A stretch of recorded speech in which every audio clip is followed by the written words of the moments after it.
नानक दे कर हथ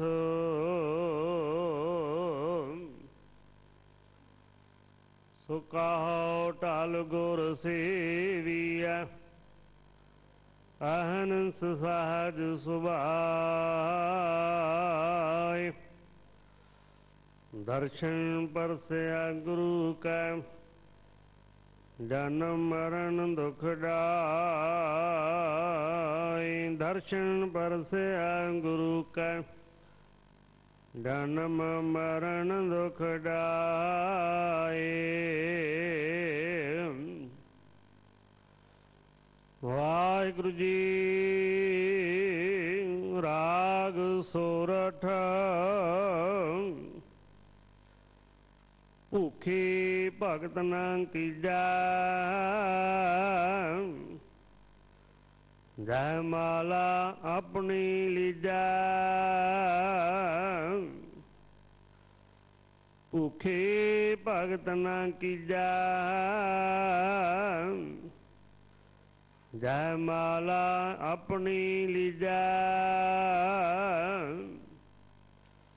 आओ मांगो संतन री नाम मैं नाही किसी का देना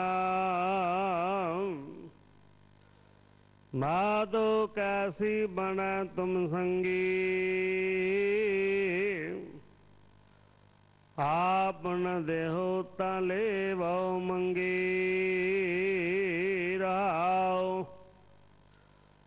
दोए सिर मांगो चूना पाओ कियो संग लूना आद सिर मांगो दाली मौको दोनों वक्त जिवाली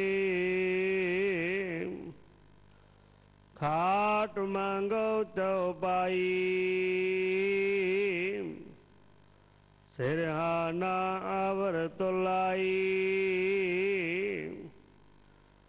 ऊपर कौ मांगो खिंदा तेरी भगत करे जन थींदा मैं नाही कीता लबो एक नाउ तेरा मैं भबो कहा कबीर मन मानिया तो हर जानिया कहा कबीर मन मानिया तो हर जानिया वाहिगुरु जी का खालसा वाहिगुरु जी की फतेह। वाहिगुरु वाहिगुरु नाहं जति सती नहीं पढ़िया मूरख मुगधा जन्म पहया प्राणवत नानक तिन की शरणा जिन तू नाही विसरिया प्राणवत नानक तिन की शरणा जिन तू नाही विसरिया। शब्दावतार बाणी दे बोहित जुगोह जुग अटल परम सन्मान योग परम सत्कार योग चवर छत्र तखत के मालक धन धन साहिब गुरु ग्रंथ साहिब जी दी पावन हजूरी तो बाला प्रीतम 8वें पातशाह साहिब गुरु हरकृष्ण साहिब जी दे पावन पवित्र इतिहासक स्थान गुरुद्वारा बंगला साहिब तो गुरु की कथा सुन रही सन्मानयोग साध संगत जीओ, गुरु की बख्शी फतेह बुलाओ। वाहिगुरु जी का खालसा, वाहिगुरु जी की फतेह। परमात्मा वाहिगुरु जी ने मनुख नूं जीवां नूं पैदा कीता, जीवन दिता ते जीवन नूं चलाउण दे साधन भी दे दिते। ना वो ना समझ है, ना वो अयाना है, वो सब तो ज्यादा समझदार है। उन्हें संसार नूं बनाया है, उन्हों पता है इनू चलाउणा किस तरह है। तुद संसार उपाया, सिरै सिर धंधै लाया। वेखें कीता अपना, कर कुदरत पासा टहल जियो। पहलों देतैं जंत उपाहा, पहलों देतैं रिजक संभाहा। पिछों देतैं जंत उपाहा। पहला उन्हें मनुख लई रिजक दा इंतजाम कीता, रोजी रोटी दा इंतजाम कीता, फिर उसने मनुख नूं पैदा कीता। अज बाबा कबीर साहब जी साडा एक भुलेखा कढ़ रहे ने। जिस गल नूं असीं भुल चुके हां, उसे करके ज्यादा दौड़ भज है। असीं इस गल नूं भुल गए हां कि परमात्मा वाहिगुरु जी ने साडे लई रिजक पहलां भेज दिता है। वो भुखा नहीं रहन दिंदा। जे मनुख भुखा मरदा है, भुखा रहिंदा है, अपनियां गलतियां अनुसार, अपने दोषां दे करके, पर उन्हें किसी नूं भुलाया नहीं है। बाबा फरीद साहब जी ने बचन कहा, फरीदा जै तै रब विसारिया, रब ना विसारे। कहंदे तू जे किते परमात्मा वाहिगुरु जी नूं विसार दिता, ते की तू सोचदा कि रब ने भी तैनूं विसार दिता है? नहीं, रब ने तैनूं नहीं विसारिया है। ओदी हर एक मनुख उत्ते, हर एक जीव उत्ते बराबर नजर पै रही है, दृष्टि पै रही है।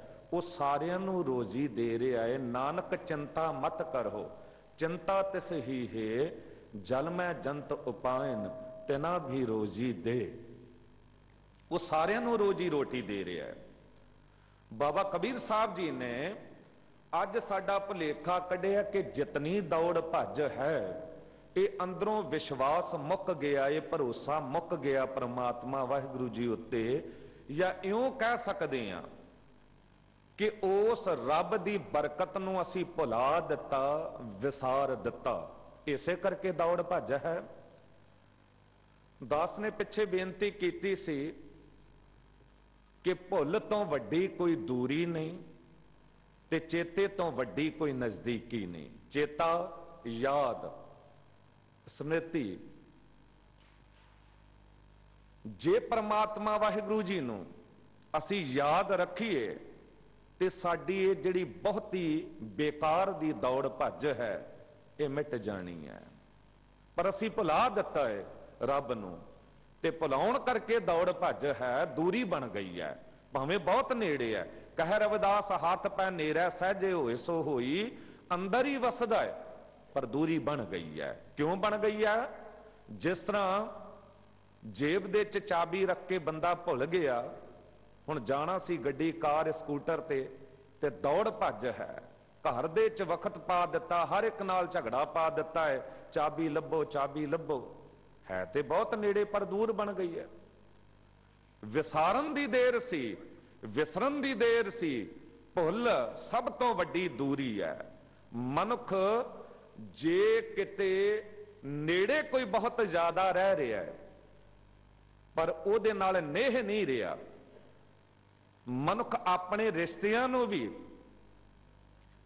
जद बुरा समझण लग जांदा, नफरत करदा है, ਤੇ ਉਹ ਆਪਣੇ ਵੀ ਭੁੱਲ ਜਾਂਦੇ ਨੇ। ਪਰ ਜੇ ਕਿਤੇ ਨੇਹ ਹੋਵੇ ਤੇ ਸੱਤ ਸਮੁੰਦਰ ਪਾਰ ਰਹਿੰਦਾ ਬੰਦਾ ਵੀ ਦੂਰ ਨਹੀਂ ਹੁੰਦਾ, ਉਹ ਬਹੁਤ ਨੇੜੇ ਹੁੰਦਾ ਹੈ। ਮਨੁੱਖ ਕਹਿ ਦਿੰਦਾ ਉਹ ਤਾਂ ਮੇਰੇ ਦਿਲ 'ਚ ਵਸਿਆ ਹੋਇਆ ਹੈ, ਉਹ ਤਾਂ ਮੇਰੇ ਅੱਖਾਂ ਦੇ ਸਾਹਮਣੇ ਹਰ ਵੇਲੇ ਰਹਿੰਦਾ ਹੈ, ਕਿਉਂਕਿ ਭੁੱਲਦਾ ਨਹੀਂ ਹੈ ਨਾ, ਯਾਦ ਹੈ, ਚੇਤੇ ਹੈ, ਬਹੁਤ ਨਜ਼ਦੀਕ ਹੈ। ਪਰ ਭੁਲਾ ਦਿਓ ਤੇ ਬਹੁਤ ਦੂਰ ਹੋ ਜਾਂਦਾ ਹੈ। ਰੱਬ ਦੀ ਵਡਿਆਈ ਨੂੰ ਅਸੀਂ ਭੁਲਾ ਦਿੱਤਾ, ਤੇ ਜਿਸ ਤਰ੍ਹਾਂ ਕੋਈ ਵੀ ਹੱਥ ਦੀ ਰੱਖੀ ਵਸਤੂ ਵੀ ਆਪਣੀ ਜੇਬ ਵਿੱਚ ਪਈ ਹੋਵੇ ਪਰ ਬੰਦਾ ਦੌੜਦਾ ਭੱਜਦਾ ਫਿਰ ਰਿਹਾ, ਲੱਭਦਾ ਫਿਰ ਰਿਹਾ ਹੈ, ਉਸੇ ਤਰੀਕੇ ਦੇ ਨਾਲ ਰੱਬ ਤਾਂ ਸਾਡੇ ਨੇੜੇ ਸੀ, ਉਹਨੇ ਸਾਨੂੰ ਭੁੱਖਿਆਂ ਨਹੀਂ ਸੀ ਰਹਿਣ ਦੇਣਾ। ਉਹਨੇ ਕਹਿਣਾ ਸੀ ਬੜੇ ਸਹਿਜ ਨਾਲ ਤੁਰ, ਤੇਰੇ ਜੀਵਨ ਨੂੰ ਚਲਾਉਣ ਲਈ ਜੋ ਕੁਝ ਚਾਹੀਦਾ ਉਹ ਮੈਂ ਤੈਨੂੰ ਦੇਣ ਨੂੰ ਤਿਆਰ ਹਾਂ, ਉਹ ਤੈਨੂੰ ਮਿਲ ਰਿਹਾ ਹੈ। ਪਰ ਮਨੁੱਖ ਦੀ ਤ੍ਰਿਸ਼ਨਾ ਨੇ ਇਹਨੂੰ ਬਹੁਤ ਦੌੜਾਇਆ ਏ, ਬਹੁਤ ਭਜਾਇਆ ਏ। ਰੋਟੀ, ਕੱਪੜਾ, ਮਕਾਨ ਤੇ ਮਕਾਨ ਦੇ ਵਿੱਚ ਕੁਝ ਜ਼ਰੂਰੀ ਵਸਤੂਆਂ ਤੇ ਮਨੁੱਖ ਦੇ ਜੀਵਨ ਲਈ ਜ਼ਰੂਰੀ ਨੇ। ਪਰ ਮਕਾਨ ਤਾਂ ਭਲਿਆ ਇੱਕ ਚਾਹੀਦਾ ਸੀ, ਮਕਾਨ ਦੀ ਜਗ੍ਹਾ ਛੋਟਾ ਘਰ ਹੋਵੇ, ਲੋਕ ਝੁੱਗੀਆਂ ਦੇ ਵਿੱਚ ਵੀ ਜੀਵਨ ਬਤੀਤ ਕਰ ਲੈਂਦੇ ਨੇ, ਪਰ ਇੱਥੇ ਤਾਂ ਤੈਨੂੰ ਇੱਕ ਘਰ ਮਿਲ ਗਿਆ, ਪਰ ਤੇਰੀ ਤ੍ਰਿਸ਼ਨਾ ਇਹਨੇ ਤੈਨੂੰ ਹੋਰ ਦੌੜਾਇਆ, ਇਤਨਾ ਦੌੜਾਇਆ ਕਿ ਮਰਨ ਤੱਕ ਤੈਨੂੰ ਕਿਤੇ ਵੀ ਚੈਨ ਨਾ ਆਇਆ। ਸਤਿਗੁਰੂ ਜੀ ਅੱਜ ਸਾਨੂੰ ਸਮਝਾ ਰਹੇ ਨੇ, ਗੁਰੂ ਗ੍ਰੰਥ ਸਾਹਿਬ ਜੀ ਬਾਬਾ ਕਬੀਰ ਸਾਹਿਬ ਜੀ ਦੇ ਬੋਲਾਂ ਰਾਹੀਂ ਕਹਿੰਦੇ, ਵੇਖ ਬਾਬਾ ਕਬੀਰ ਸਾਹਿਬ ਜੀ ਦਾ ਜੀਵਨ ਵੇਖ ਤੇ ਆਪਣਾ ਵੇਖ। ਮੰਗਦੇ ਬਾਬਾ ਕਬੀਰ ਸਾਹਿਬ ਜੀ ਵੀ ਨੇ ਤੇ ਮੰਗਦਾ ਤੂੰ ਵੀ ਹੈ, ਪਰ ਤੇਰੀ ਮੰਗ ਦੇ ਚ ਕਿਤਨਾ ਲੋਭ ਲਾਲਚ ਹੈ, ਪਰ ਬਾਬਾ ਕਬੀਰ ਸਾਹਿਬ ਜੀ ਦੀ ਮੰਗ ਚ ਕਿਤਨਾ ਵਿਸ਼ਵਾਸ ਭਰੋਸਾ ਹੈ। ਤੇਰੀ ਮੰਗ ਦੇ ਚ ਕਿਤਨਾ ਨਾਸ਼ੁਕਰਾਪਨ ਹੈ, ਪਰ ਬਾਬਾ ਕਬੀਰ ਸਾਹਿਬ ਜੀ ਦੀ ਮੰਗ ਚ ਕਿਤਨਾ ਸ਼ੁਕਰਾਨਾ ਹੈ। ਇਹ ਬੰਦੇ ਤੇਰੀ ਮੰਗ ਦੇ ਵਿੱਚ ਕਿਤਨਾ ਮਤਲਬੀਪਣਾ ਹੈ, ਇਸੇ ਕਰਕੇ ਤੇਰੀ ਦੂਰੀ ਬਣੀ ਹੋਈ ਹੈ। ਰੱਬ ਤੇਰਾ ਆਪਣਾ ਹੈ, ਪਰ ਆਪਣਾ ਹੁੰਦਿਆਂ ਹੋਇਆਂ ਵੀ ਪਰਾਇਆ ਜਾਪਦਾ ਹੈ। ਸਤਿਗੁਰੂ ਜੀ ਕਹਿੰਦੇ, ਪਰ ਬਾਬਾ ਕਬੀਰ ਸਾਹਿਬ ਜੀ ਦੀ ਨੇੜਤਾ ਵੇਖ, ਕਿਸ ਤਰੀਕੇ ਨਾਲ ਹੱਕ ਜਤਾ ਕੇ ਮੰਗਿਆ ਹੈ। ਰੱਬ ਤੇ ਆਪਣਾ ਹੱਕ ਜਤਾਉਂਦੇ ਨੇ, ਰੱਬ ਨੂੰ ਆਪਣਾ ਕਰਕੇ ਜਾਣਦੇ ਨੇ। ਇਹ ਵਾਲੀ ਗੱਲ ਨਹੀਂ ਸਭ ਕੁਝ ਆਪਣਾ ਇੱਕ ਰਾਮ ਪਰਾਇਆ। ਲੋਕ ਤਾਂ ਉਦਾਹਰਣ ਦੇ ਦਿੰਦੇ ਨੇ, ਕਿਤੋਂ ਵੀ ਚੰਗੀ ਗੱਲ ਮਿਲੇ ਲੈ ਲੈਣੀ ਚਾਹੀਦੀ ਹੈ। ਸਾਹਿਬ ਕਹਿੰਦੇ ਕਿ ਵੇਖ ਤੂੰ ਰੱਬ ਨੂੰ ਪਰਾਇਆ ਕੀਤਾ ਹੋਇਆ ਹੈ, ਪਰ ਬਾਬਾ ਕਬੀਰ ਸਾਹਿਬ ਜੀ ਨੇ ਬਹੁਤ ਆਪਣਾ ਕੀਤਾ ਹੋਇਆ ਹੈ, ਹੱਕ ਜਤਾਇਆ ਹੈ। ਸਤਿਗੁਰੂ ਜੀ ਅੱਜ ਦੀ ਵਿਚਾਰ ਦੇ ਰਹੇ ਨੇ ਰਾਗ ਸੋਰਠ। ਸੋਰਠ ਰਾਗ ਦੇ ਵਿੱਚ ਬਾਬਾ ਕਬੀਰ ਸਾਹਿਬ ਜੀ ਦੇ ਬੋਲ, ਭੂਖੇ ਭਗਤ ਨਾ ਕੀਜੈ, ਇਹ ਮਾਲਾ ਆਪਣੀ ਲੀਜੈ, ਹਉ ਮੰਗੋ ਸੰਤਨ ਰੇਨਾ, ਮੈਂ ਨਾ ਹੀ ਕਿसी का देना। ਐ ਰੱਬ, ਐ ਪ੍ਰਮਾਤਮਾ ਵਾਹਿਗੁਰੂ, ਮੈਂ ਭੁੱਖਾ ਰਹਿ ਕੇ ਤੇਰੀ ਭਗਤੀ ਨਹੀਂ ਕਰ ਸਕਦਾ। ਜੇ ਭੁੱਖਾ ਰਹਿ ਕੇ ਮੈਂ ਭਗਤੀ ਕਰ ਸਕਦਾ ਹੁੰਦਾ ਤੇ ਫਿਰ ਇਹ ਕਦੀ ਨਾ ਕਹਿੰਦਾ ਇਹ ਮਾਲਾ ਆਪਣੀ ਲੀਜੈ, ਫੜ ਆਪਣੀ ਮਾਲਾ। ਇਹ ਹੁਜਤ ਹੈ, ਇਹ ਨੇੜਤਾ ਹੈ, ਇਹ ਪਿਆਰ ਹੈ, ਇਹ ਸਾਂਝ ਹੈ, ਸ਼ਿਕਵਾ ਸ਼ਿਕਾਇਤ ਨਹੀਂ ਹੈ। ਔਰ ਨਾ ਹੀ ਕਿਤੇ ਬਾਬਾ ਕਬੀਰ ਸਾਹਿਬ ਜੀ ਮਾਲਾ ਫੜਦੇ ਸਨ। ਇਹ ਤਾਂ ਇੱਕ ਕਹਿਣ ਦਾ ਤਰੀਕਾ ਹੈ। ਸਤਿਗੁਰੂ ਜੀ ਜੋ ਸਾਨੂੰ ਸਮਝਾਉਣਾ ਚਾਹ ਰਹੇ ਨੇ, ਜੇ ਬਾਣੀ ਨੂੰ ਪੜ੍ਹ ਕੇ ਵੇਖੀਏ ਨਾ, ਤੇ ਐਸਾ ਨਹੀਂ ਕਿ ਮਾਲਾ ਸ਼ਬਦ ਉੱਥੇ ਹੀ ਵਰਤਿਆ ਗਿਆ ਹੈ ਜਿੱਥੇ ਕਿਸੇ ਨੇ ਮਾਲਾ ਫੜੀ ਹੋਈ ਹੈ। नहीं उदाहरण के तौर पर भी या किसी को गल कहण के तौर पर भी यह शब्द वरतिया जाता है। कई बारी तो नफरत के तौर पर भी लोग ये शब्द वरत लेंदे ने। पर ऐसी गल नहीं कि बाबा कबीर साहब जी ने किते माला फड़ी हुई सी ते माला अगे करके कहा ये माला तू फड़, नहीं। एक हुज्जत है, एक हक है। ऐ रब मैं भुखिया रह के तेरी बंदगी नहीं कर सकता, क्योंकि होनी भी नहीं। जे शरीर च ताकत ही ना होगी, जोर ही ना होगा, तो तेरा नाम किस तरह जपांगा। इस करके मैनू कुछ चाहिए, पर की चाहिए? हम मांगो संतन रहना, मैं ना ही किसी का देना। कहते मैनू तेरे उत्ते विश्वास है, भरोसा है, मैं तेरे तो कुछ वस्तुआं मंगदा जीवन चलाउण लई, ते मैं सत संगत च जुड़दा, नाम जपण वालियां दी चरण धूड़ मंगदा। भाव की अपने आप नू इतना निमरता दे च लियाउणा चाहुंदा ते हंकार नू कढ के तेरा नाम जपना चाहुंदा। पर मैं किसी दा मोहताज नहीं हां, मैं किसी दा देना नहीं है, मैं किसी तो कर्जा नहीं लिया है। गल आपा कर लईए, ये माला अपनी लीज है। बाबा कबीर साहब जी ने कदी माला नहीं फड़ी, पर माला की सी उन्हां लई? कह दिता कबीर मेरी सिमरनी रसना ऊपर राम। कहंदे मेरे लिए तां यही माला है। मेरी रसना उत्ते हर वेले वाहिगुरू जी का नाम है, यही मेरे लिए माला बन गई है।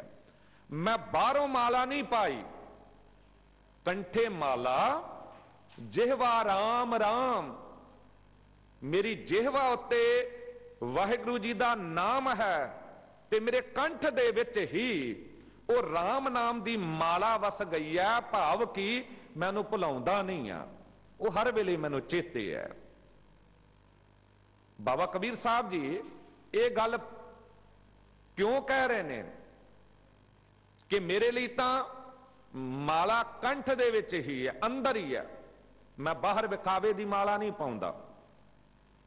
ऐसी गल नहीं कि किसी नाम जपण वाले की निंदा कर रहे ने, नहीं, निंदा नहीं। इस समझाउण दा तरीका है कि रब की याद तेरे अंदर होनी चाहिए, विखावे वाली गल ना होवे, पाखंड ना होवे, विखावा प्रवान नहीं। विखावा तो धोखा बन जाता है। ते बाबा कबीर साहब जी ने कह दिता गली जिना जप मालियां लोटे हथ निबग, वो हर के संत ना आखिए बनारस के ठग। पर यह निंदा नहीं किसी दी, विखावा जो है वो प्रवान नहीं है।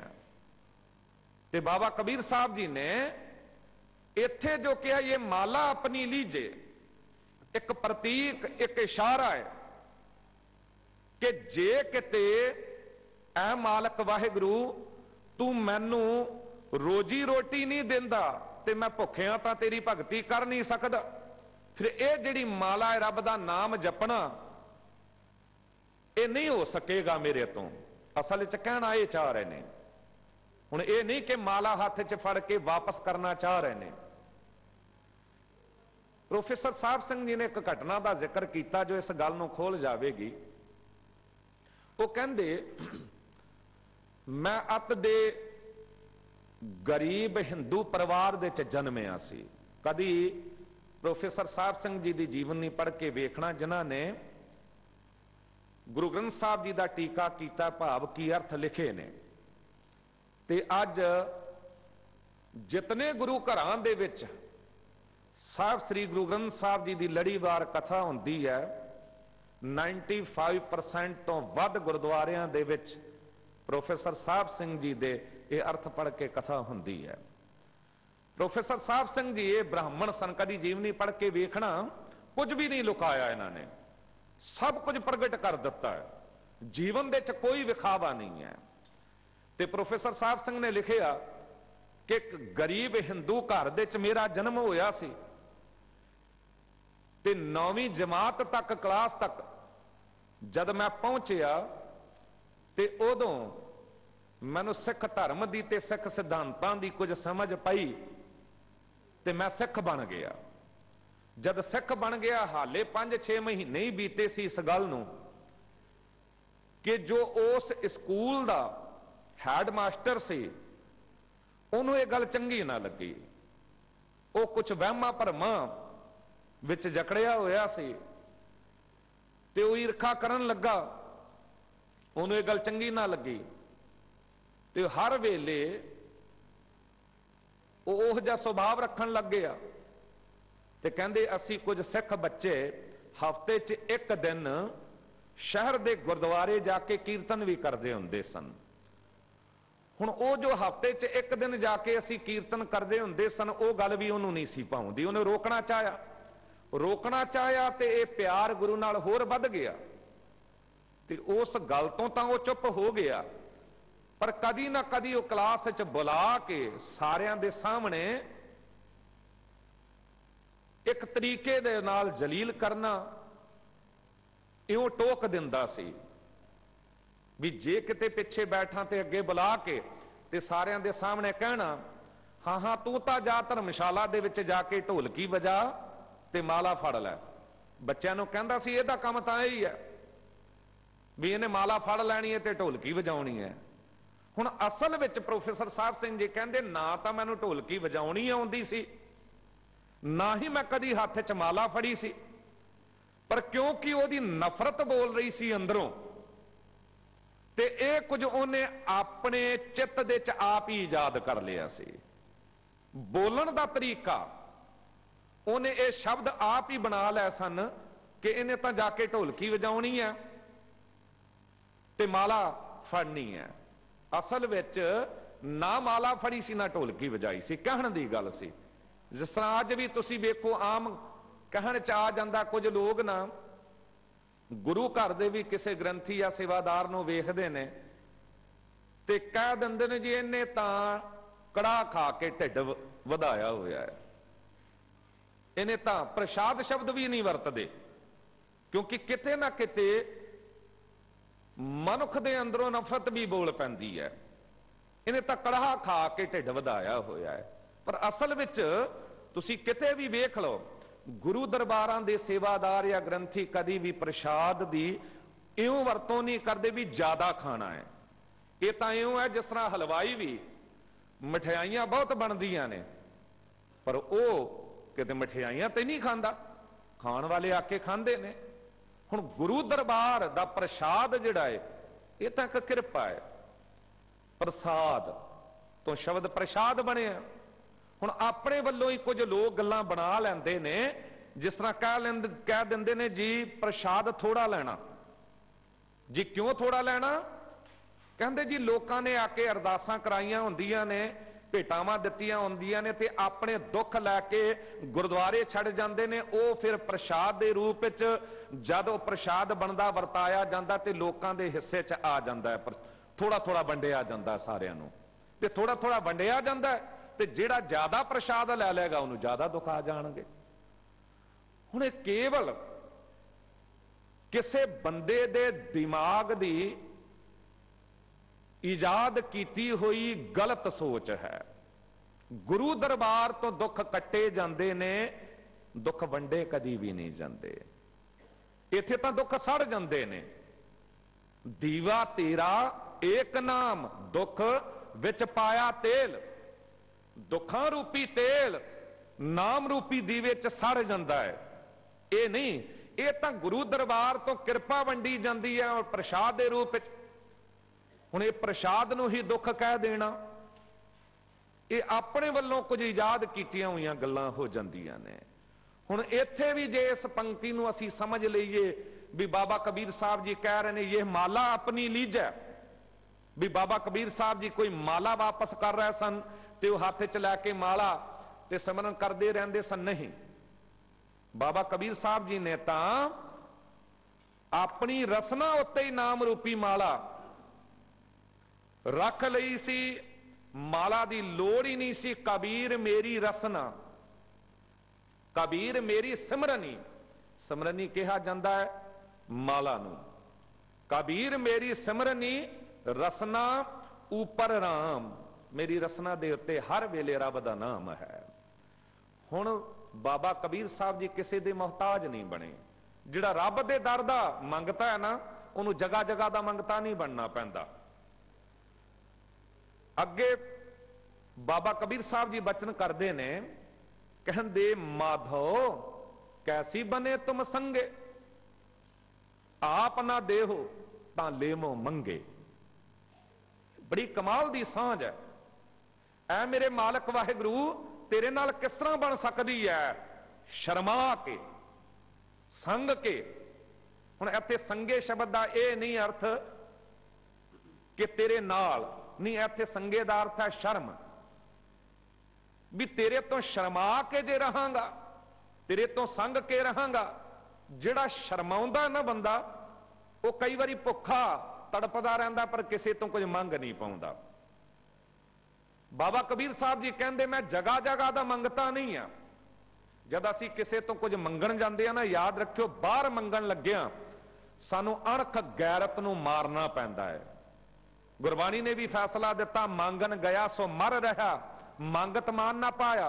मंगण वाले नू दुनिया कित्थे मान दिंदी है। पर कहंदे शर्मिंदा कित्थे होना पैंदा, जिथे बाहर मंगण जांदा है। लोकां कोल मंगण जावेगा शर्मिंदा होना पएगा, क्योंकि लोकां दी फितरत है जे को एक करे चंगियाई मन चित बहुत बफावै। पर जिस रब दे दर दा मंगता बनन लई गुरु तेग बहादुर साहब जी कह रहे ने, जगत भिखारी फिरत है सबको दाता राम, कहो नानक मन सिमरत है पूरन होवै काम। जितों सारिया कामनावां पूरन हो जांदियां ने, सारे कारज रास हो जांदे ने, वो तां एक रब दा का है। इत्थे आके शर्मिंदा भी नहीं होना पैंदा, पर जगत को मंगण लग्या शर्मिंदा होना पएगा। उथे शर्म आउंदी है। सके भरावां तो मंगण लग्या भी मनुख शर्माउंदा है। दास ने बेनती कीती सी, एक सका भरा सके भरा कोल चला गया ते वेख्या कुछ बंदे बैठे ने। कुछ समा बैठिया ते उठ के तुर पिया। भरा पिछे दौड़ के आया ते कहन लगा, भरावा जापदा किसे काम नाल आया सी? कहंदा हां काम तां सी। की काम सी? 1000 रुपए दी लोड़ सी। भरा कहंदा फिर कहा क्यों नहीं?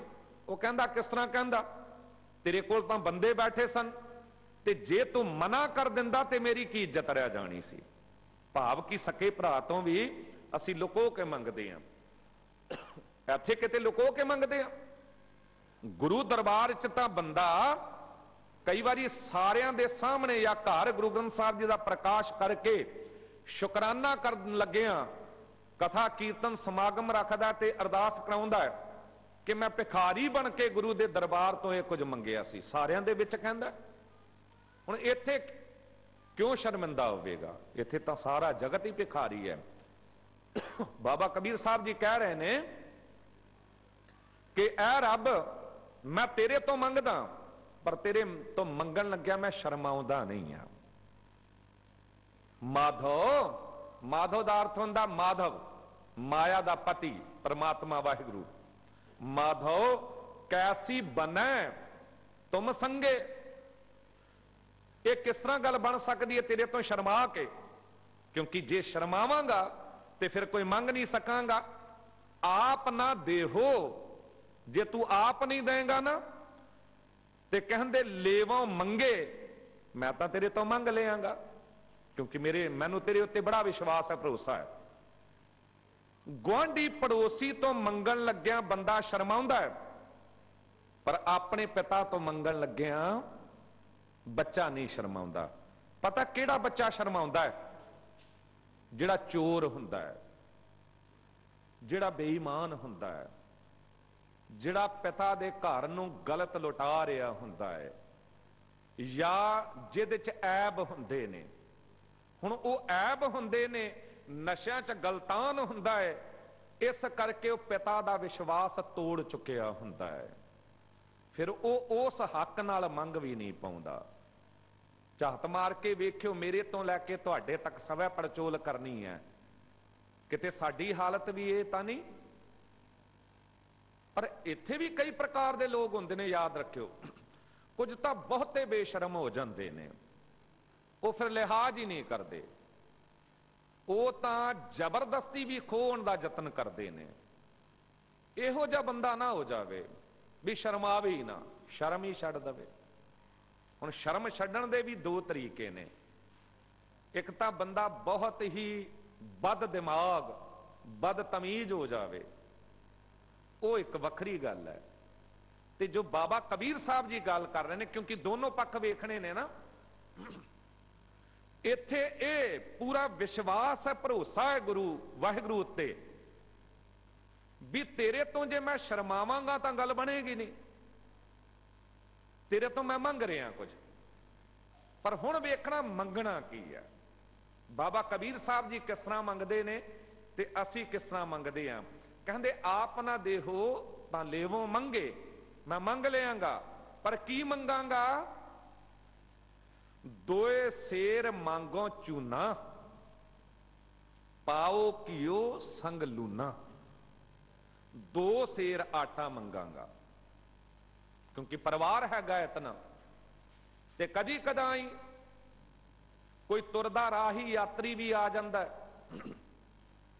ਕੋਈ ਨਾਮ ਜਪਣ ਵਾਲਾ, ਬੰਦਗੀ ਕਰਨ ਵਾਲਾ, ਕੋਈ ਪੁਰਸ਼ ਲੰਘਦਾ ਆ ਜਾਂਦਾ ਘਰ, ਉਹਨੂੰ ਵੀ ਕੁਝ ਖਵਾ ਕੇ ਭੇਜਣਾ ਹੈ ਤੇ 2 ਕਿਲੋ ਆਟਾ ਤਾਂ ਚਾਹੀਦਾ ਹੈ। ਕਹਿੰਦੇ ਦੋਏ ਸੇਰ ਮੰਗੋ ਚੂਨਾ, ਪਾਓ ਘਿਓ ਸੰਗ ਲੂਨਾ। ਇੱਕ ਪਾਈਆ, ਇੱਕ ਪਾਓ ਘਿਓ ਵੀ ਚਾਹੀਦਾ ਹੈ ਤੇ ਨਾਲ ਲੂਣ ਦੇ ਦੇ। ਹੁਣ ਦੇਖੋ ਮੰਗ ਕਿਹੋ ਜੀ ਹੈ, ਕੇਵਲ ਜੀਵਨ ਨਿਰਵਾਹ ਹੋ ਜਾਵੇ। ਇਹ ਨਹੀਂ ਕਿ ਅੰਬਾਰ, ਤੁਸੀਂ ਵੇਖਦੇ ਹੋ ਲੋਕਾਂ ਨੂੰ ਵੀ ਕਣਕ ਦੇ ਢੇਰ ਲਾ ਦਿੱਤੇ, ਅਨਾਜ ਵੀ ਕਿਸੇ ਤਰੀਕੇ ਦੇ ਨਾਲ ਬਲੈਕਮੇਲ ਕਰਨਾ। ਤੇ ਲੋਕ ਕੀ ਕਰਦੇ ਨੇ ਕਿ ਕਿਤੋਂ ਨਾ ਕਿਤੋਂ ਉੱਥੋਂ ਫੜ ਕੇ ਆਪਣੇ ਗੋਦਾਮ ਭਰ ਲੈਣੇ, ਤੇ ਆਪਸ ਵਿੱਚ ਵਪਾਰੀਆਂ ਨੇ ਵੀ ਸਲਾਹ ਕਰ ਲੈਣੀ ਵੀ ਬਾਜ਼ਾਰ 'ਚ ਅਨਾਜ ਘਟ ਜਾਵੇ ਤੇ ਆਪਣੇ ਗੋਦਾਮ ਭਰ ਲਓ, ਤੇ ਜਿਸ ਵੇਲੇ ਇਹ ਵਸਤੂ ਮਹਿੰਗੀ ਹੋ ਜਾਵੇਗੀ ਉਦੋਂ ਵੇਚ ਦੇਣਗੇ। ਹੁਣ ਉਹਨੂੰ ਆਪ ਨੂੰ ਪਤਾ ਨਹੀਂ ਕੱਲ ਨੂੰ ਮੈਂ ਜਿੰਦਾ ਰਵਾਂਗਾ ਕਿ ਨਹੀਂ ਰਹਾਂਗਾ, ਪਰ ਬੰਦੇ ਦੀ ਫਿਤਰਤ ਹੈ ਦੂਜੇ ਦਾ ਵੀ ਖੋਹ ਕੇ ਆਪਣੇ ਮੂੰਹ 'ਚ ਪਾਉਣਾ ਜਾਂ ਆਪਣੇ ਬੱਚਿਆਂ ਲਈ ਇਕੱਠਿਆਂ ਕਰਨਾ। ਪਰ ਬਾਬਾ ਕਬੀਰ ਸਾਹਿਬ ਜੀ ਭਗਤ ਨੇ ਨਾ, ਤੇ ਭਗਤ ਦਾ ਜੀਵਨ ਹੁੰਦਾ ਹੈ ਦੂਜੇ ਦਾ ਖੋਹਣਾ ਨਹੀਂ, ਸਗੋਂ ਆਪਣੇ ਮੂੰਹ ਦੀ ਬੁਰਕੀ ਵੀ ਦੂਜੇ ਦੇ ਮੂੰਹ 'ਚ ਪਾ ਦੇਣੀ। ਬਾਬਾ ਕਬੀਰ ਸਾਹਿਬ ਜੀ ਕਹਿ ਰਹੇ ਨੇ ਕਿ ਮੈਂ 2 ਕਿਲੋ ਆਟਾ ਮੰਗਦਾ, 1 ਪਾਓ ਘਿਓ ਮੰਗਦਾ ਤੇ ਨਾਲ ਥੋੜਾ ਲੂਣ ਮੰਗਦਾ ਹਾਂ। ਅੱਗੇ ਕਿਹਾ ਅੱਧ ਸੇਰ ਮੰਗੋ ਦਾਲੇ, ਅੱਧਾ ਸੇਰ। ਤੁਸੀਂ ਸਮਝਣ ਲਈ ਇਉਂ ਵੀ ਕਹਿ ਸਕਦੇ ਹੋ ਅੱਧਾ ਕਿਲੋ। ਜਿੰਨੀ ਕੁ ਲੋੜ ਹੈ ਮੈਨੂੰ ਇੱਕ ਦਿਨ ਲਈ ਉਨੀ। ਹੁਣ ਸਾਡੇ ਵਰਗਾ ਹੋਵੇ ਤਾਂ ਸੋਚੇਗਾ ਕਿ ਕਈ ਮਹੀਨਿਆਂ ਸਾਲਾਂ ਦਾ ਇਕੱਠਾ ਇੱਕੋ ਵਾਰੀ ਜੇ ਮਿਲ ਰਿਹਾ ਤੇ ਕਿਉਂ ਨਾ ਘਰ ਭਰ ਲਓ। ਕਿੱਥੇ ਛੱਡੇਗਾ ਬੰਦਾ? ਨਹੀਂ ਮਿਲਦਾ ਤਾਂ ਵੀ ਖੋਂਦਾ। ਬੰਦੇ ਦੀ ਤ੍ਰਿਸ਼ਨਾ ਜੋ ਹੈ, ਇਹਨੇ ਤਾਂ ਇਹਨੂੰ ਭਜਾਇਆ ਸੈਸ ਖੱਟੇ ਲੱਕੌਟ ਧਾਵੈ ਤਰਤਨਾ ਆਵੈ ਮਾਇਆ ਪਾਛੈ ਪਾਵੈ ਅਨੇਕ ਭੋਗ ਵਿਖਿਆ ਕੇ ਕਰੈ ਨਾ ਤਰਤਾਵੈ ਖਪ ਖਪ ਮਰੇ। ਕਿਸੇ ਬੰਦੇ ਨੂੰ ਪੁੱਛ ਕੇ ਵੇਖ ਲਓ ਅੱਜ ਤੱਕ ਕੋਈ ਰਜਿਆ? ਵਿਣ ਤੁਧ ਹੋਰ ਜੇ ਮੰਗਣਾ ਸਿਰ ਦੁੱਖਾਂ ਕੈ ਦੁੱਖ, ਦੇਹ ਨਾਮ ਸੰਤੋਖੀਆ ਉਤਰੈ ਮਨ ਕੀ ਭੁੱਖ। ਤੁਸੀਂ ਵੇਖ ਲਓ ਕਰੋੜਾਂ ਅਰਬਾਂ ਖਰਬਾਂ ਬੰਦਾ ਰੱਜ ਗਿਆ। 2 ਸਸ 20 50 ਭਏ ਸਤ ਹੋਏ ਹਜ਼ਾਰ ਤਾਂ ਲੱਖ ਮੰਗੇਗੀ। ਕੋਟ ਅਰਬ ਖਰਬ ਅਸੰਖ ਪ੍ਰਥਵੀ ਪਤ ਹੋਣ ਕੀ ਚਾਹ ਜਗੇਗੀ। ਕਰੋੜਾਂ ਅਰਬਾਂ ਖਰਬਾਂ ਦੀ ਦੌਲਤ ਹੋ ਜਾਵੇ ਕਿ ਬੰਦੇ ਨੇ ਕਹਿ ਦਿੱਤਾ ਮੈਂ ਰੱਜ ਗਿਆ। ਬਿਨਾਂ ਸੰਤੋਖ ਨਹੀਂ ਕੋ ਰਾਜੈ, ਸੰਤੋਖ ਤੋਂ ਬਿਨਾਂ ਤੇ ਕੋਈ ਨਹੀਂ ਰੱਜ ਸਕਦਾ। ਕਰੋੜਾਂ ਅਰਬਾਂ ਖਰਬਾਂ ਇਕੱਠਿਆਂ ਕਰਕੇ ਪੂਰੀ ਪ੍ਰਥਵੀ ਦਾ ਮਾਲਕ ਵੀ ਮੈਂ ਹੋਵਾਂ, ਜੇ ਪੂਰੀ ਪ੍ਰਥਵੀ ਦਾ ਮਾਲਕ ਵੀ ਬਣ ਜਾਵੇ ਰੱਜ ਜਾਵੇਗਾ। ਭਗਤ ਸੁੰਦਰ ਜੀ ਕਹਿੰਦੇ ਨਹੀਂ, ਸਵਰਗ ਪਤਾਲ ਕੋ ਰਾਜ ਕਰੇ, ਸਵਰਗ ਪਤਾਲ ਉੱਤੇ ਵੀ ਮੇਰਾ ਰਾਜ ਹੋਵੇ। ਤ੍ਰਿਸ਼ਨਾਤ ਕੀਅਤ ਆਗ ਲੱਗੇਗੀ, ਹੋਰ ਅੰਦਰ ਅੱਗ ਬਲੇਗੀ। ਤ੍ਰਿਸ਼ਨਾ ਇਹੋ ਜੀ ਅੱਗ ਹੈ, ਅੱਗ ਦੇ ਚ ਜਿਤਨਾ ਮਰਜੀ ਬਾਲਣ ਪਾ ਲਓ, ਅੱਗ ਨੇ ਕਦੀ ਨਹੀਂ ਕਿਹਾ ਕਿ ਮੈਂ ਤ੍ਰਿਪਤ ਹੋ ਗਈਆਂ। ਆਪ ਹੀ ਬੁਝਾਉਣਾ ਪਵੇ ਹੋਰ ਗੱਲ ਹੈ, ਅੱਗ ਨੇ ਕਦੀ ਨਹੀਂ ਕਿਹਾ। ਤੇ ਤ੍ਰਿਸ਼ਨਾ ਦੀ ਤੁਲਨਾ ਅੱਗ ਨਾਲ ਹੋਈ ਹੈ। ਇਹ ਕਿੱਥੇ ਬੁੱਝੇਗੀ? ਕਹਿੰਦੇ ਸੁੰਦਰ ਏਕ ਸੰਤੋਖ ਬਿਨਾ 60 ਦਾ ਅਰਥ ਮੂਰਖ, ਤੇਰੀ ਭੁੱਖ ਨੂੰ ਤੋਂ ਕਦੀ ਨਾ ਭਗੇਗੀ। ਇਹ ਭੁੱਖ ਨਹੀਂ ਕਦੀ ਬੁੱਝ ਸਕਦੀ। ਸਤਿਗੁਰੂ ਜੀ ਨੇ ਫੈਸਲਾ ਦਿੱਤਾ, ਬਿਨਾ ਸੰਤੋਖ ਨਹੀਂ ਕੋਈ ਰਾਜ ਹੈ, ਕੋਈ ਨਹੀਂ ਰੱਜ ਸਕਦਾ। ਰਜੇਗਾ ਕਦ ਤ੍ਰਿਪਤ ਭਈ ਸਚ ਭੋਜਨ ਖਾਇਆ, ਮਨ ਤਨ ਰਸਨਾ ਨਾਮ ਤੇ ਆਇਆ। ਦੌੜ ਦੂਜੇ ਪਾਸੇ ਲੱਗੀ ਹੈ, ਵੱਧ ਤੋਂ ਵੱਧ ਇਕੱਠਿਆਂ ਕਰਨਾ ਹੈ। ਹੁਣ ਬਾਬਾ ਕਬੀਰ ਸਾਹਿਬ ਜੀ ਤਾਂ ਅੱਧ ਸੇਰ ਦਾਲ ਮੰਗਦੇ ਨੇ, ਤੇ ਅੱਗੇ ਕੀ ਕਹਿੰਦੇ ਨੇ? ਮੋਕੋ ਦੋਨੋਂ ਵਕਤ ਜਿਵਾਲੇ। 2 ਵਕਤ ਦਾ ਖਾਣਾ ਚਾਹੀਦਾ ਹੈ ਤਾਂ ਕਿ ਮੈਂ ਜਿੰਦਾ ਰਵਾਂ। ਗੁਰੂ ਦਰਬਾਰਾਂ ਦੇ ਵਿੱਚ ਗੁਰੂ ਨੇ ਮਹਾਨ ਕਿਰਪਾ ਕੀਤੀ ਸਾਡੇ ਉੱਤੇ, ਇੰਤਜ਼ਾਮ ਕਰ ਦਿੱਤੇ ਲੰਗਰ ਦੇ। ਕਿਸ ਕਰਕੇ ਕੀਤੇ? ਇਹ ਬੰਦੇ ਤੂੰ ਬਹੁਤ ਭੁੱਖਾ ਹੈ, ਤੂੰ ਬਾਹਰ ਨਹੀਂ ਰੱਜਿਆ, ਗੁਰੂ ਦਰਬਾਰ ਚ ਆ ਕੇ ਰੱਜ ਜਾ। ਪਰ ਕਦ ਰੱਜੇਗਾ? ਜੇ ਰੂਹ ਦੀ ਖੁਰਾਕ ਤੈਨੂੰ ਮਿਲੇਗੀ। ਹੁਣ ਰੂਹ ਦੀ ਖੁਰਾਕ ਇਹ ਨਾਮ ਅੰਮ੍ਰਿਤ ਭੋਜਨ, ਇਹ ਤੈਨੂੰ ਮਿਲੇ, ਇਹ ਆ ਕੇ ਛਕੇ ਤੂੰ ਸ਼ਬਦ ਅਖੁੱਟ ਬਾਬਾ ਨਾਨਕਾ ਖਾਏ ਖੰਚ ਧਨਮਾਲ, ਇਹ ਆ ਕੇ ਤੂੰ ਖਾਵੇਂ। ਪਰ ਕਿਤੇ ਤੈਨੂੰ ਸਰੀਰ ਦੇ ਭੋਜਨ ਦੀ ਭੁੱਖ ਨਾ ਰਹਿ ਜਾਵੇ, ਫਿਕਰ ਨਾ ਰਹਿ ਜਾਵੇ, ਗੁਰੂ ਦਰਬਾਰਾਂ ਦੇ ਚ ਲੰਗਰ ਹਾਲ ਬਣਾਏ ਗਏ। ਇਹ ਗੁਰਦੁਆਰਾ ਬੰਗਲਾ ਸਾਹਿਬ ਲੰਗਰ ਹਾਲ ਬਣਿਆ ਅਤ ਸੁੰਦਰ। ਤੁਸੀਂ ਦੇਖੋ ਗਰਮੀਆਂ ਦੇ ਵਿੱਚ ਗੁਰੂ ਦਰਬਾਰ ਤੋਂ ਇਹ ਵੀ ਇੰਤਜ਼ਾਮ ਹੋ ਗਿਆ। ਗੁਰੂ ਹੀ ਕਿਰਪਾ ਕਰਦਾ ਤਾਂ ਇਹ ਇੰਤਜ਼ਾਮ ਹੁੰਦੇ ਨੇ। ਜੇ 에ਅਰ ਕੰਡੀਸ਼ਨ ਹੈ, ਇਹ ਤਾਂ ਵਿਤਕਰਾ ਨਹੀਂ ਨਾ ਕਿ ਇੱਥੇ ਕੇਵਲ ਅਮੀਰ ਸਿੱਖ ਬੈਠ ਕੇ ਲੰਗਰ ਛਕਣਗੇ, ਕੋਈ ਹੋਰ ਗਰੀਬ ਆਵੇਗਾ ਨਹੀਂ ਬੈਠ ਸਕਦਾ। ਗੁਰੂ ਦਰਬਾਰਾਂ 'ਚ ਸੰਗਤ ਤੇ ਪੰਗਤ ਦੀ ਮਰਿਆਦਾ ਰੱਖੀ ਗਈ। ਗੁਰੂ ਦਰਬਾਰਾਂ ਦੇ ਵਿੱਚ ਸੋਹਣੇ ਤੋਂ ਸੋਹਣੇ ਇੰਤਜ਼ਾਮ ਕੀਤੇ ਗਏ, ਰਹਿਣ ਦੇ, ਖਾਣ ਦੇ। ਪਰ ਕਿਉਂ? ਤਾਂ ਕਿ ਤੂੰ ਬੇਫਿਕਰ ਹੋ ਕੇ ਇਸ ਭੋਜਨ ਨੂੰ ਛਕ ਸਕੇ। ਪਰ ਬੰਦੇ ਨੇ ਇਸ ਭੋਜਨ ਨੂੰ ਪਿੱਛੇ ਛੱਡ ਦਿੱਤਾ। ਗੁਰੂ ਦਰਬਾਰਾਂ ਵਿੱਚ ਜਾ ਕੇ ਵੀ ਅਸੀਂ ਉਹੀ ਸੁੱਖ ਲੱਭਣਾ ਚਾਹੁੰਦੇ ਹਾਂ ਜੋ ਘਰ ਦੇ ਵਿੱਚ ਲੱਭਦੇ ਹਾਂ। ਸਾਡੇ ਝਗੜੇ ਨੇ ਯਾਤਰਾ ਕਰਨ ਜਾਈਏ ਇਸ ਗੱਲ ਤੇ, ਏਸੀ ਕਮਰੇ ਮਿਲਣ, ਪਹਿਲਾਂ ਤੋਂ ਸਾਡੇ ਲਈ ਇੰਤਜ਼ਾਮ ਹੋਏ ਹੋਣ, ਉੱਥੇ ਵੀ VIP ਟ੍ਰੀਟਮੈਂਟ ਸਾਨੂੰ ਮਿਲੇ। ਲੋਕ ਤਾਂ ਭਾਵੇਂ ਲਾਈਨਾਂ ਲਾ ਕੇ ਗੁਰੂ ਦਰਬਾਰਾਂ 'ਚ ਦਰਸ਼ਨ ਕਰਨ ਜਾ ਰਹੇ ਹੋਣ, ਪਰ ਮੇਰੇ ਲਈ ਵਿਸ਼ੇਸ਼ ਇੰਤਜ਼ਾਮ ਹੋਵੇ, ਮੈਂ ਪਿੱਛੋਂ ਕਿਤੇ ਚੋਰ ਦਰਵਾਜ਼ੇ ਤੋਂ ਅੰਦਰ ਪਹੁੰਚ ਜਾਵਾਂ।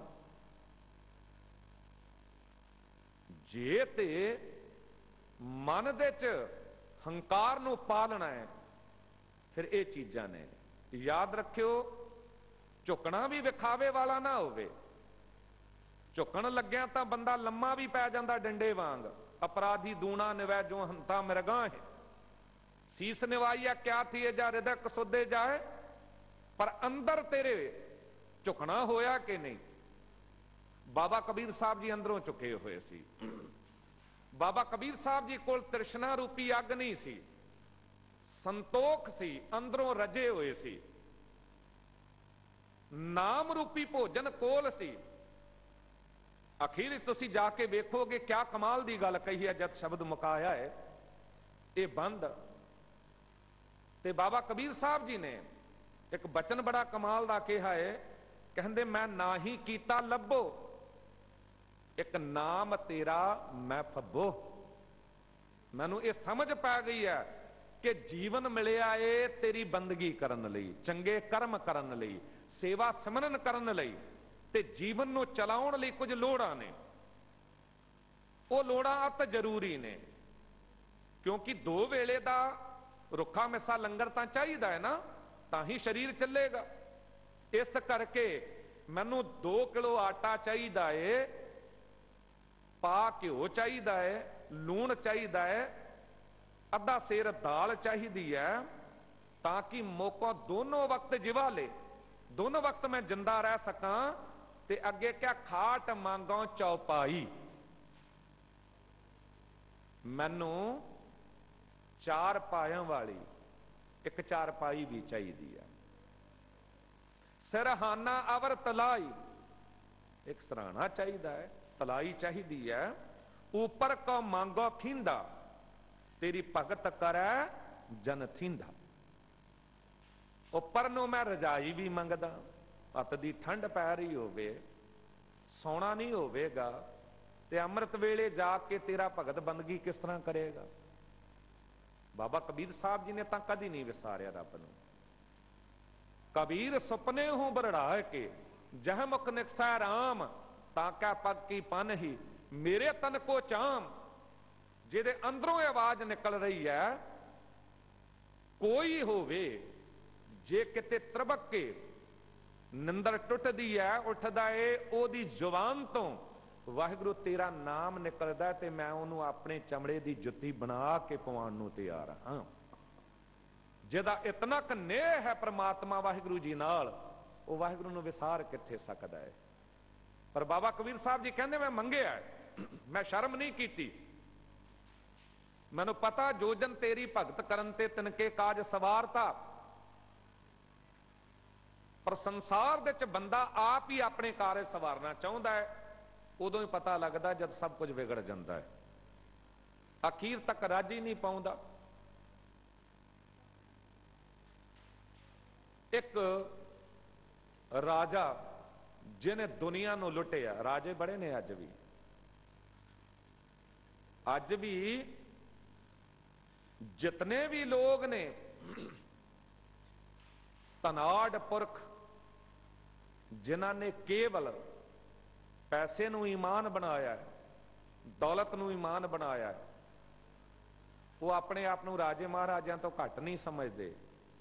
सामने उन्हां नूं मनुख कीड़े मकोड़े नजर आउंदे ने। पर साहब कहंदे उसकी मर्जी है, कीड़ा थाप दे पातशाही लश्कर करे सुआ। पर इहो जिहा ही एक सी जिहने दुनिया नूं जितण दा जतन कीता, पर अंदर किते भी शांति नहीं लभी, टिका ना आया। ते एक गुरु दरबार दे बंदगी करने वाले पुरुष कोल पहुंच गया ते कहने लगा भी मैनू अंदरों शांति मिलती नहीं है, कोई ज्ञान दिओ, समझाओ। वो कहने लगा इत्थे नहीं समझा सकदा, नाल तुरा तैनूं समझाउंदा। वो नाल तुरिया, एक खूह ते पहुंचिया, एक बाल्टी इन्हें ऐसी रखी हुई सी जिहदे थल्ले तला नहीं सी, ते बाल्टी अंदर पाई, बाहर कड्डी, पर पानी नहीं सी अंदर।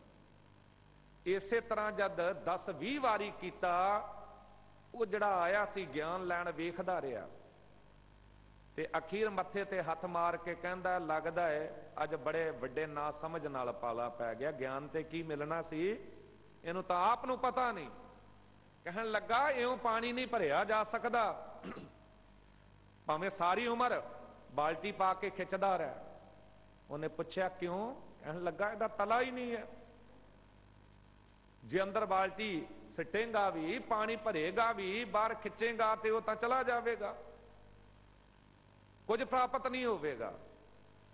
उन्हें कहा मैं तो सोचा सी तू ना समझ है, पर कोई समझ है तैनू, मैं तैनू समझाउण लई ही ये बाल्टी बार बार खूह दे च सिट रहा ताकि तैनू समझ आवे जे एदा तला नहीं ना, एदे च पानी नहीं टिकदा, ये नहीं रजदी, ते याद रखी तेरी तृष्णा दा भी तला नहीं है।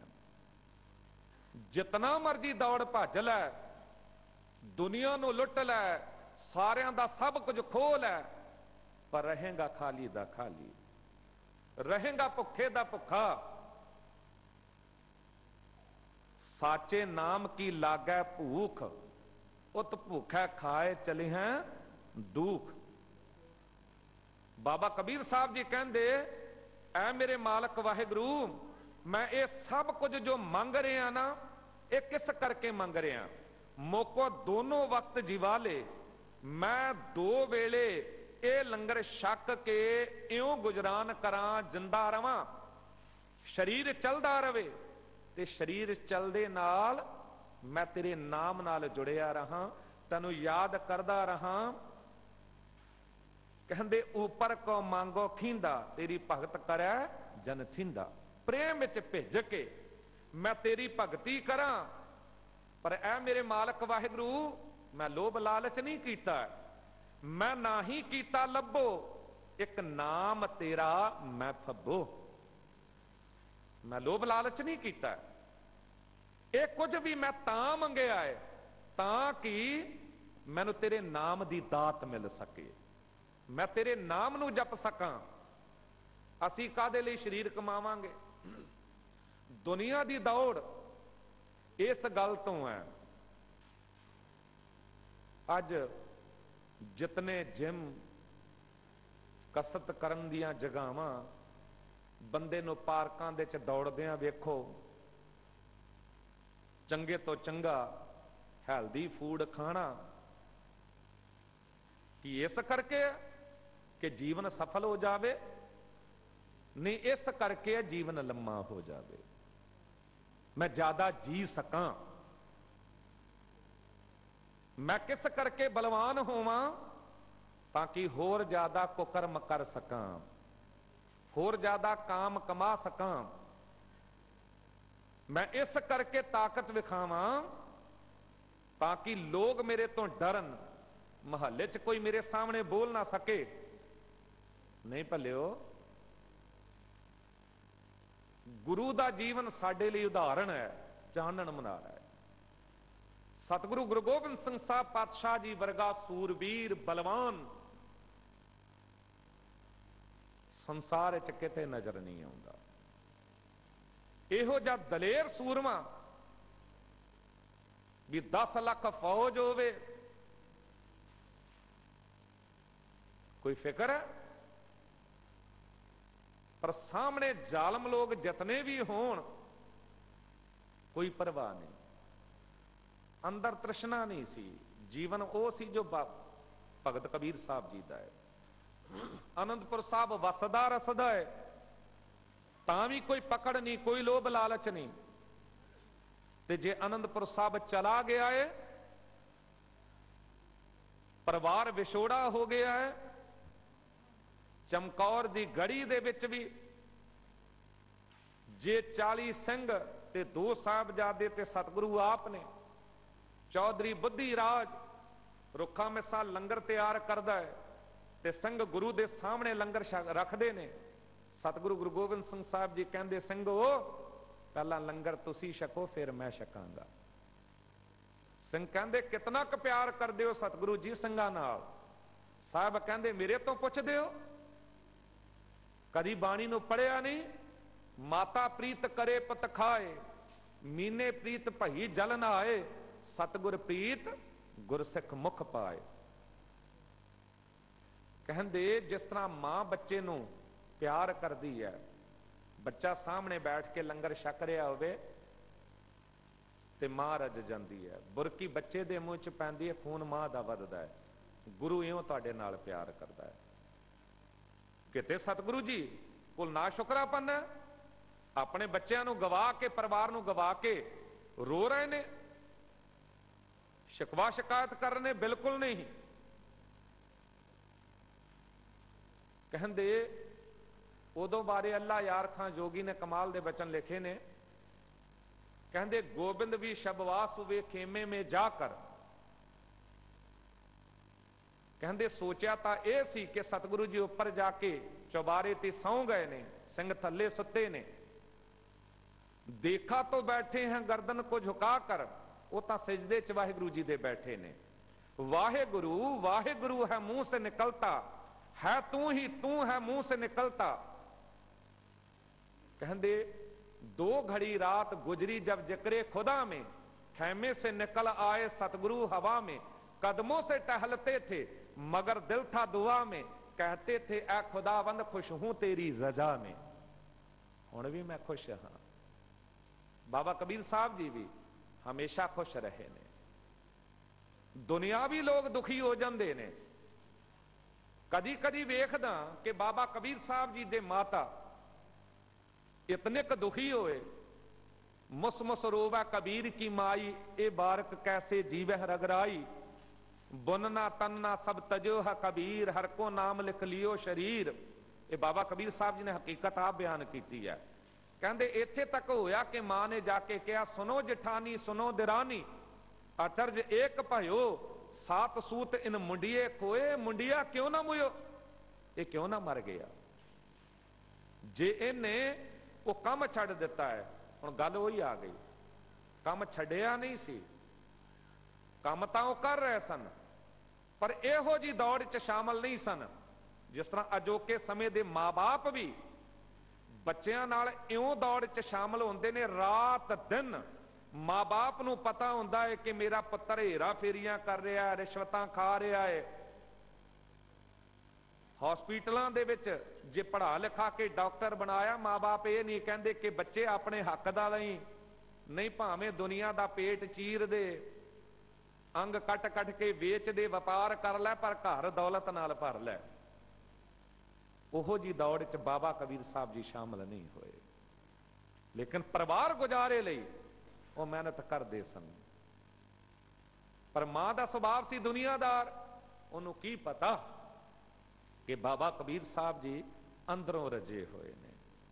पर जब गुरु गोबिंद सिंह साहब जी का घर वेखदा, कमाल की बरकत है। माता गुजरी जी भी रजे हुए ने, माता गुजर कौर जी, किते शिकवा शिकायत नहीं है। पति का सीस तो गोद च आउंदा, धड़ नजर ही नहीं आता, जब कीरतपुर साहब गुरु तेग बहादुर साहब जी का सीस पहुंचता है। यह महीना पूरा ही यूं कह लो शहीदी दिहाड़ियां का है। वड्डे साहबजादियां दा शहीदी दिहाड़ा गया तो छोटे साहबजादियां दा आ रहा है।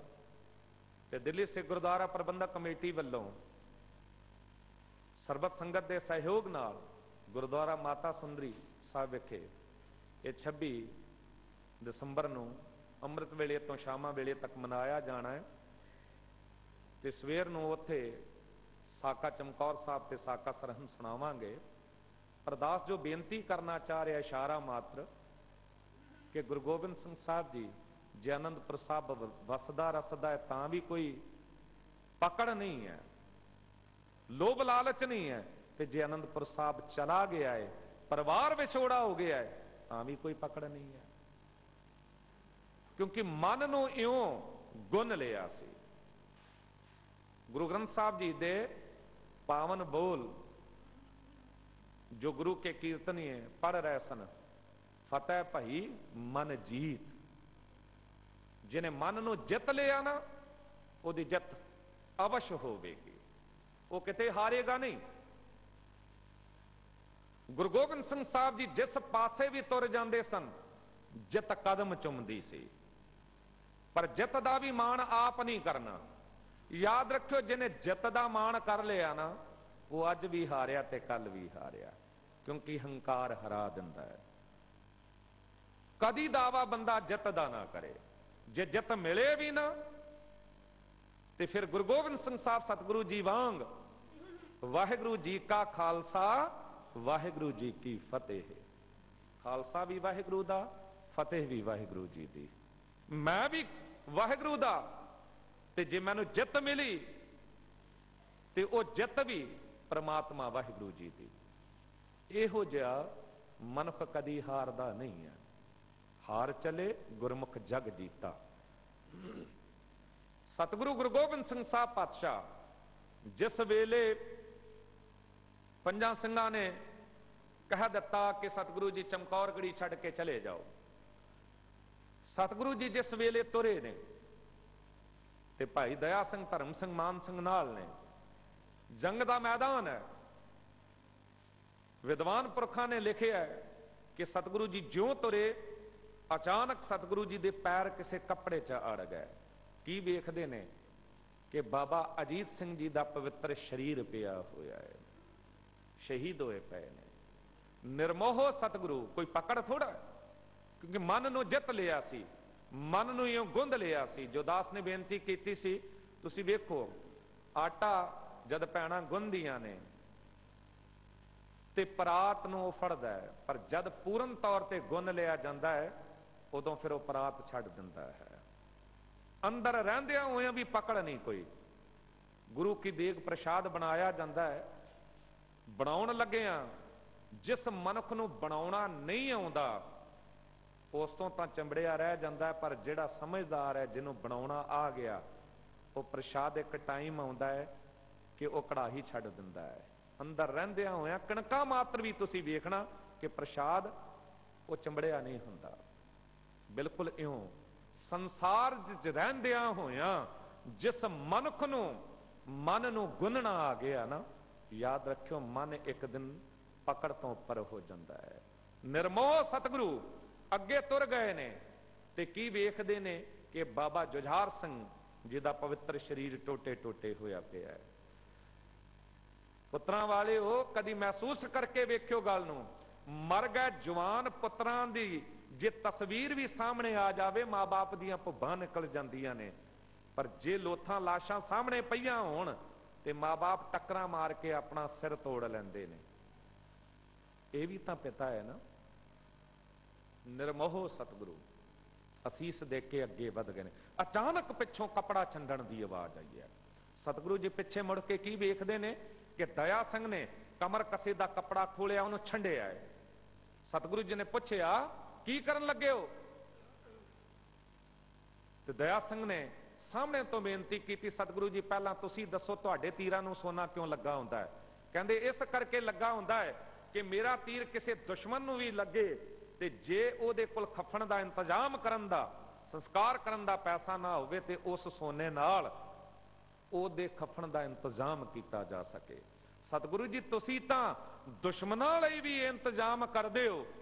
ਅੱਜ ਤੁਹਾਡੇ ਪੁੱਤਰ ਇੱਥੇ ਸ਼ਹੀਦ ਹੋਏ ਪਏ ਨੇ, ਕੋਈ ਹੋਰ ਸਮਾਂ ਹੁੰਦਾ ਚੰਦਨ ਦੀ ਚਿਖਾ ਤਿਆਰ ਕਰਨੀ ਸੀ ਸਿੱਖਾਂ ਨੇ, ਰੇਸ਼ਮ ਦੇ ਵਸਤਰ ਆਉਣੇ ਸਨ, ਪਰ ਅੱਜ ਉਹ ਸਮਾਂ ਨਹੀਂ। ਮੈਂ ਸੋਚਿਆ ਕਮਰ ਕੱਸੇ ਦਾ ਕੱਪੜਾ ਏ, ਇਹੀ ਤੇਰੇ ਪੁੱਤਰ ਦੇ ਇਸ ਸਰੀਰ ਉੱਤੇ ਪਾ ਦਿਆਂ।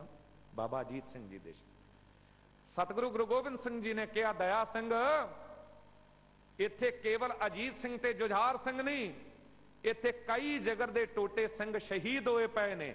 ਜੇ ਤੇਰੇ ਕੋਲ ਇਤਨਾ ਕੱਪੜਾ ਹੈ, ਤੂੰ ਭਾਈ ਸਾਹਿਬ, ਭਾਈ ਹਿੰਮਤ ਸਿੰਘ, ਮੋਹਕਮ ਸਿੰਘ, ਸਾਹਿਬ ਸਿੰਘ ਉੱਤੇ ਪਾ ਸਕਦਾ ਹੈ, ਹੋਰ ਸਿੰਘਾਂ ਉੱਤੇ ਪਾ ਸਕਦਾ ਹੈ, ਤਾਂ ਇਹ ਕੱਪੜਾ ਇਹਨਾਂ ਉੱਤੇ ਵੀ ਪਾ ਦੇਈਂ, ਨਹੀਂ ਤਾਂ ਕੱਪੜਾ ਇਹਨਾਂ ਉੱਤੇ ਵੀ ਨਾ ਪਾ। ਕਿਤੇ ਕੋਈ ਇਹ ਨਾ ਕਹਿ ਦਵੇ ਕਿ ਗੁਰੂ ਗੋਬਿੰਦ ਸਿੰਘ ਸਿੰਘਾਂ ਤੋਂ ਵੱਧ ਕੇ ਆਪਣੇ ਪੁੱਤਰਾਂ ਨੂੰ ਪਿਆਰ ਕਰਦੇ ਸੀ। ਪਕੜ ਨਹੀਂ ਹੈ। ਬਾਬਾ ਕਬੀਰ ਸਾਹਿਬ ਜੀ ਚ ਵੀ ਪਕੜ ਨਹੀਂ ਸੀ। ਤਾਂ ਹੀ ਇਹ ਬਚਨ ਕਿਹਾ ਏ, ਕਹਿਣ ਲੱਗੇ ਕਹਾ ਕਬੀਰ ਮਨ ਮਾਨਿਆ, ਮਨ ਮਾਨਿਆ ਤਉ ਹਰ ਜਾਣਿਆ। ਕਬੀਰ ਤਾਂ ਕਹਿੰਦਾ ਭਾਈ, ਕਹਿ ਦੇ ਇਹ ਗੱਲ ਕਿ ਮਨ ਹੁਣ ਮੰਨ ਗਿਆ ਪ੍ਰਮਾਤਮਾ ਵਾਹਿਗੁਰੂ ਜੀ ਨਾਲ, ਤੇ ਜਦ ਮਨ ਮੰਨ ਗਿਆ, ਮਨ ਮਾਨਿਆ ਤਉ ਹਰ ਜਾਣਿਆ, ਤਾਂ ਮੈਂ ਜਾਣਿਆ। ਅੱਜ ਵੇਖਦਾ ਲੋਕ ਜਿਹੜੇ ਕਾਨੂੰਨ ਦੀਆਂ ਗੱਲਾਂ ਕਰਦੇ ਨੇ ਉਹੀ ਕਾਨੂੰਨ ਨੂੰ ਤੋੜਦੇ ਨੇ। ਤੁਸੀਂ ਵੇਖਦੇ ਹੋ ਹਰ ਗੱਲ ਨਾਲ ਸਹਿਮਤ ਹੋਣਾ, ਦਰਦ ਰੱਖਣਾ ਜ਼ਰੂਰੀ ਹੈ। ਮਨੁੱਖਤਾ ਨਾਲ ਪਿਆਰ ਕੀਤਾ ਹੈ।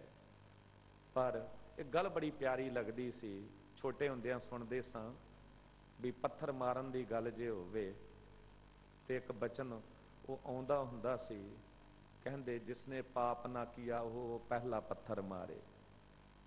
ਹੁਣ ਇਹ ਤਾਂ ਸਾਰਿਆਂ ਨੂੰ ਜਾਗਣ ਦੀ ਲੋੜ ਹੈ ਨਾ। ਬੰਦਾ ਹਰ ਵੇਲੇ ਜਾਨਵਰ ਬਣਿਆ, ਵਹਿਸ਼ੀ ਬਣਿਆ, ਜਦ ਮੌਕਾ ਬਣਿਆ ਉਦੋਂ ਹੀ ਦੂਜੇ ਦੇ ਤਨ ਉੱਤੇ ਵੀ ਹੱਥ ਪਾ ਦਿੰਦਾ ਹੈ ਤੇ ਜਾਨਵਰ ਬਣ ਜਾਂਦਾ ਹੈ, ਵਹਿਸ਼ੀ ਬਣ ਜਾਂਦਾ ਹੈ। ਪਰ ਕਾਨੂੰਨ ਦੀਆਂ ਗੱਲਾਂ ਕਰਨ ਵਾਲਿਆਂ ਨੂੰ ਆਪ ਵੀ ਕਾਨੂੰਨ ਨਹੀਂ ਤੋੜਨਾ ਚਾਹੀਦਾ, ਤਾਂ ਕਾਨੂੰਨ ਦੀ ਪਾਲਣਾ ਹੁੰਦੀ ਹੈ ਤੇ ਜ਼ਿੰਮੇਵਾਰੀ ਪੂਰੇ ਸਮਾਜ ਦੀ ਬਣਦੀ ਹੈ, ਦੇਸ਼ ਦੀ ਬਣਦੀ ਹੈ, ਭਾਵੇਂ ਉਹ ਗੁਜਰਾਤ ਹੋਵੇ ਭਾਵੇਂ ਦਿੱਲੀ ਹੋਵੇ। ਜੇ ਕਿਤੇ ਜਦ ਦੰਗੇ ਹੁੰਦੇ ਨੇ ਉਦੋਂ ਲੋਕਾਂ ਦੀ ਬਹੂ ਬੇਟੀਆਂ ਦੀ ਇੱਜ਼ਤ ਪੱਤ ਕਿਸ ਤਰ੍ਹਾਂ ਰੋਲੀ ਜਾਂਦੀ ਹੈ, ਉਦੋਂ ਉਹਨਾਂ ਗੱਲਾਂ ਬਾਰੇ ਵੀ ਵਿਚਾਰ ਕਰਨ ਦੀਆਂ ਲੋੜਾਂ ਨੇ। ਉਹ ਵੀ ਬਹੂ ਬੇਟੀਆਂ ਨੇ, ਉਹ ਵੀ ਭੈਣਾਂ ਨੇ। ਸਾਰੇ ਹੀ ਅਸੀਂ ਇਸ ਦਰਦ ਦੇ ਵਿੱਚ ਸ਼ਾਮਲ ਹਾਂ, ਪਰ ਯਤਨ ਕਰਨਾ ਹਰ ਇੱਕ ਮਨੁੱਖ ਆਪਣੇ ਅੰਦਰ ਝਾਤ ਮਾਰੇ ਵੀ ਤੂੰ ਕਿਤਨਾ ਕੁ ਸਿਆਣਾ ਹੈ, ਆਪਣੇ ਆਪ ਨੂੰ ਸਮਝਾਉਣ ਦੀ ਲੋੜ ਹੈ, ਆਪਣੇ ਅੰਦਰ ਦੇ ਜਾਨਵਰ ਨੂੰ ਮੁਕਾਉਣ ਦੀ ਲੋੜ ਹੈ। ਫਿਰ ਇਹ ਕੁਕਰਮ ਵੀ ਮੁਕਣਗੇ ਤੇ ਪਾਪ ਵੀ ਕੱਟਣਗੇ। ਬੇਅੰਤ ਹੋਈਆਂ ਭੁੱਲਾਂ ਬਖਸ਼ ਲੈਣਾ। ਦਿਓ ਅਸੀਸ, ਕਥਾ ਕਰਨ ਦੀ ਜਾਚ ਆ ਜਾਵੇ। ਗੁਰੂ ਕੀ ਬਖਸ਼ੀ ਫਤਿਹ ਬੁਲਾਓ। ਵਾਹਿਗੁਰੂ ਜੀ ਕਾ ਖਾਲਸਾ, ਵਾਹਿਗੁਰੂ ਜੀ ਕੀ ਫਤਿਹ।